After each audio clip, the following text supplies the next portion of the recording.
I'm adopted, and my biological mother was 17, and so was my biological father.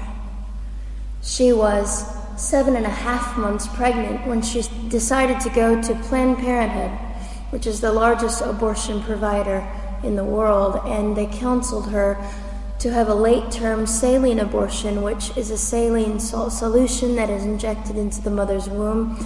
The baby gulps that solution, it burns the baby inside and out, and then she is to deliver a dead baby within 24 hours. And to everyone's great shock and surprise, I didn't arrive dead but alive on April the 6th, 1977, in a Los Angeles County abortion clinic.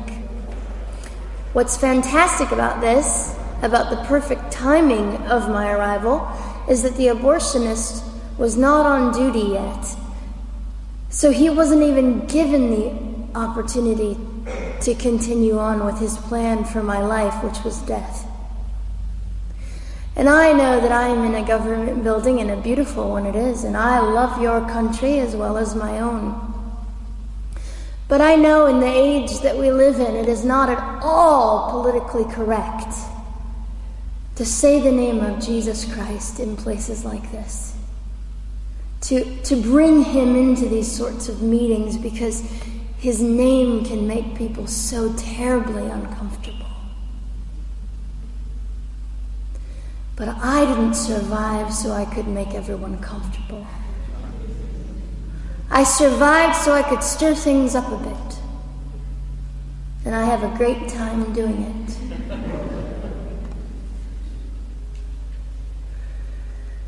And so I was delivered alive, as I've already said, after 18 hours. I should be blind, I should be burned, I should be dead. And yet I'm not. You know what is fantastic vindication is the fact that the abortionist had to sign my birth certificate. So I know who he is. And it also says, for any skeptic listening, on my medical records, born during saline abortion. Ha! They didn't win. I've done some research on the man that performed the abortion on me.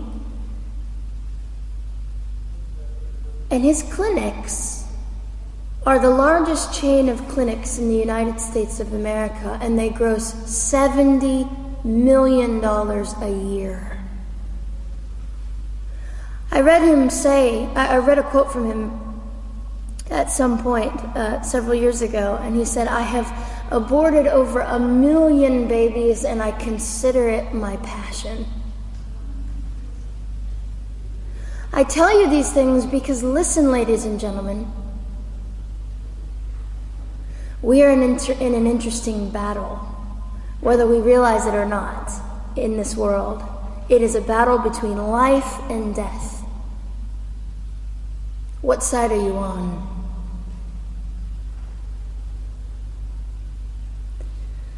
So a nurse called an ambulance and had me transferred to a hospital, which is absolutely miraculous. Generally, the practice at the time, and up until 2002, was, in my country, was to end the life of an abortion survivor by strangulation, suffocation, leaving the baby there to die, or throwing the baby away.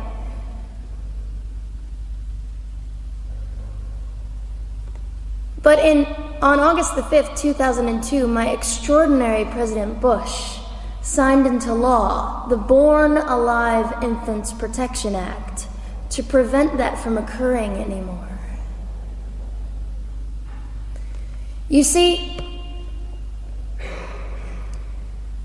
we're playing for keeps. We're playing I'm hoping to be hated by the time that I die so that I can feel God about me and understand what it was to be hated. He was hated. Christ was hated. And not that I look forward to being hated, but I know along my journey, I know I'm already hated because I declare life. I say, you didn't get me. The silent Holocaust didn't win over me.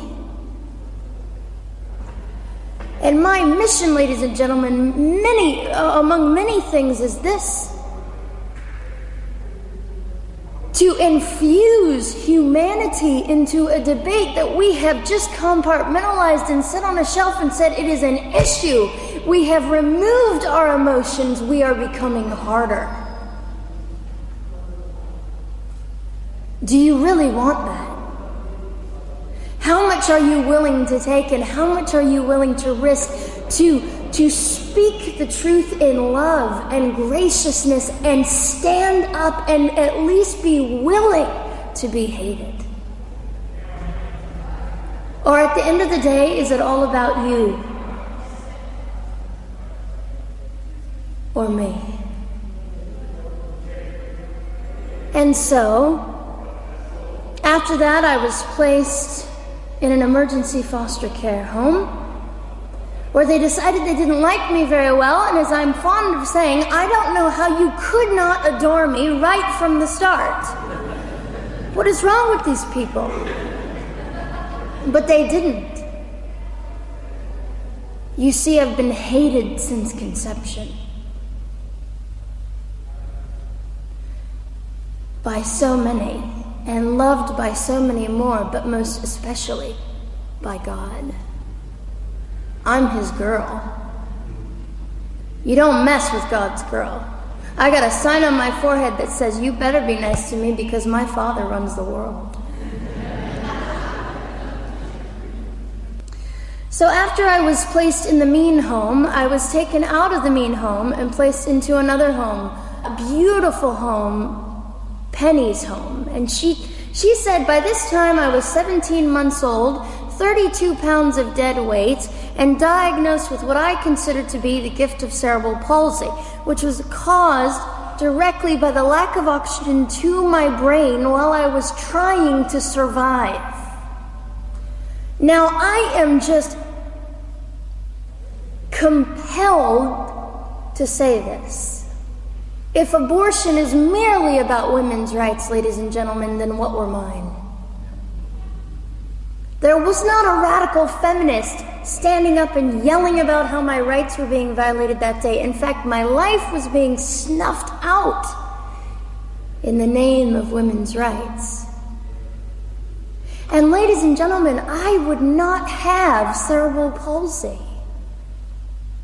had I not survived all of this. So when I hear the appalling, disgusting argument that we should have abortions because the child just might be disabled,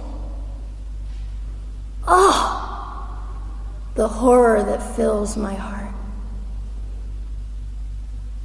Ladies and gentlemen, there are things that you will only be able to learn by the weakest among us. And when you snuff them out, you are the one that loses. The Lord looks after them, but you are the one that will suffer forever. And what arrogance, what absolute arrogance, and it has been an argument for so long in this human place that we live, that the stronger should dominate the weaker, should determine who lives or dies. The arrogance of that. Don't you realize that you cannot make your own heart beat? Don't you realize that all the power that you think you possess, you really possess none of it? It is the mercy of God that sustains you, even when you hate him.